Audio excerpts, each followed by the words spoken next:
Everyone loves fish. They're pretty. And made us as young kids stare into oblivion at those huge fish tanks at the doctor or something. Like, look at it. It's gorgeous. Fish is delicious too. Again, look at it. And for the longest time, we had all the fish we needed. We were all like, hey look, there's a bunch of fish we can devour! This ocean is massive, which means there's plenty of fish. What could possibly go wrong? Everything!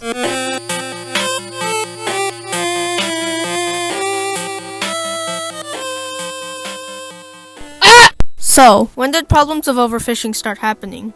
In short, the rise of concern started in the 1960s to 70s when more fleets from various parts of the world started to fish more from the seas.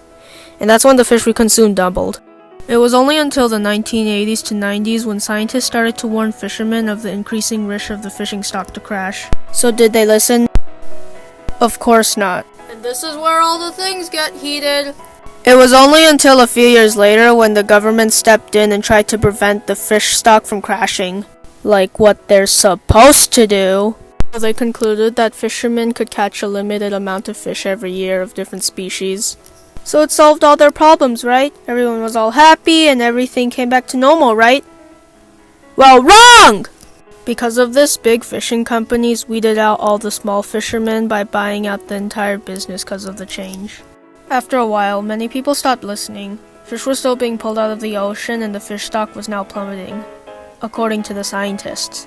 Lots of fishermen claim that scientists underestimated the population of the fish and that there's a lot more fish than most of us think there is. Which can be true. The ocean is massive!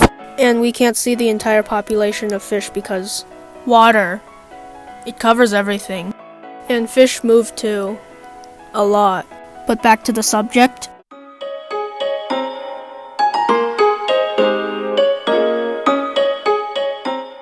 So why is this an environmental issue? Because it is. Because if we take too much fish from the ocean and for ourselves to eat, it'll cause the food chain to collapse. And we'll all die! And from that, it would most likely cause a large impact on our economic and global structure. That's the best I can describe it, but it'll affect a lot of us and the world. So why has this become a challenge to solve? Well, the biggest reason is because of the increasing demand of fish. Billions of people globally rely on fish as their primary source of protein. And it looks and is delicious. Look at it! Because of the increasing demand of more fish, fishing businesses have more pressure to get more fish from the seas. Even if it means getting more fish than how much they're told to get. Even if it means stealing from other fleets, which I mean illegal fishing. And this follows up to the next question. What have been the consequences of overfishing to the environment? It's kinda simple, at the same time it's not. There's lots of environmental problems already happening with many fish equipment getting lost in the ocean, and it gets tangled with marine mammals such as whales or dolphins, which cause them to suffocate or get sick from catching nets or spilled oil. There's the obvious crashing of the fish stock and food chain, but then there's also the large drama around the fishermen and fishing businesses of how lots of companies are going to go out of business being bought out by larger companies, like what I talked about earlier. But in a short term, it would cause many extinctions to many sea creatures and humans die in a way. And you might be saying, but you said earlier there might be a lot more fish in the ocean than we think. There's no one you need to worry about running out of fish anytime soon. And to that, you're not entirely wrong! Sure, there might be a lot more fish than what meets the eye, but with new technology, we've started fishing farther and deeper depths than ever before. Scientists have found a way to measure and calculate how many fish there might be. They take this small part of an ear bone from the fish which develops distinct layers like the rings of a tree. From those samples, scientists can estimate the age of the individual and look at age patterns in the population over time. And that info is used in the assessments. What they found out is that almost 31% of the world's fish population are overfished, 58% are fished at the maximum sustainable level, the populations of tuna has plummeted by over 50%, and the cod population of Canada's east coast collapsed in the 1990s. Now, why is it important to do research and learn more about this topic? Because this will affect every one of us. I'm basically repeating myself at this point, but it really is a big issue, especially to the animals and ecosystems that depend on sea creatures as their main source of food. Not just for food, but because of fishing. 300,000 marine mammals are estimated to be killed or injured by commercial fisheries every year. The population of stellar sea lions has dropped by 94% in the past 30 years, and only 425 North Atlantic right whales remain. In the long term, this could cause many animals that also rely on fish as their food source to go extinct. And again, this will ripple onto us. And we'll die! Overfishing has caused a lot of problems to humans too. When the government stepped in to try and limit the amount of fish taken from the ocean, they received lots of backlash and anger from fisheries. Sure, what they did might have helped stop the stock from crashing so early on, but the fishermen have lives too. They say, hey, I've got bills to pay. I have a family to feed. I have nothing else but this. I need to keep fishing or I'm gonna— And again, that causes the increase in illegal fishing. Some countries in the world have bigger overfishing problems than here in the US. I'm looking at places in Asia, mostly China, which isn't hard to see why. It's a big country with lots of people, which means they need quite a lot of bread. But other countries that are located mostly near oceans are to be expected to have the largest impacts in all of this, obviously. Biomes that are most affected by this are mostly beaches and oceans. Like, what else would it be? The desert? So what can we do to slow down or minimize the problem? From all the info I've told you so far, it's very difficult. Each side has their own reasons that are important to the issue.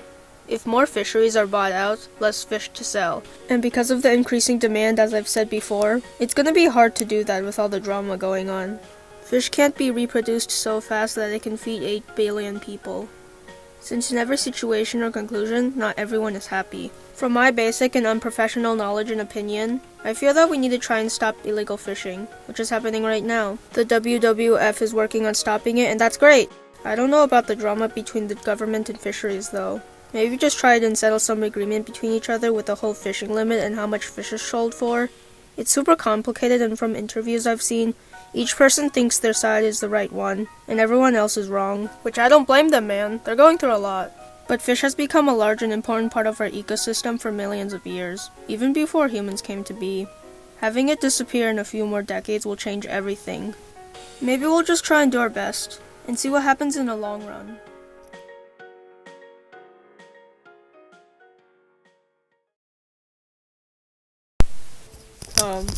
I want this to be over.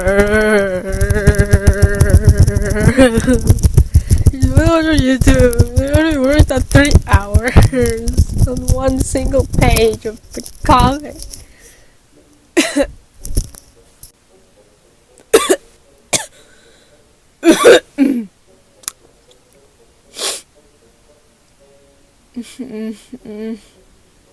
This is so cringy, oh my god.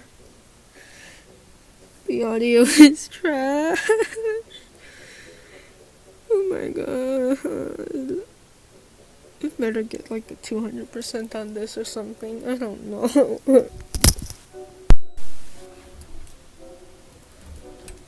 Ah, shit. Ah! Why am I in the closet? This is not helping at all.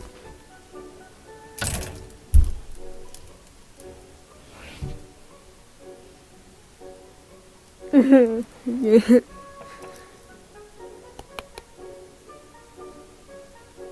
My phone's gonna die. Why is English so hard?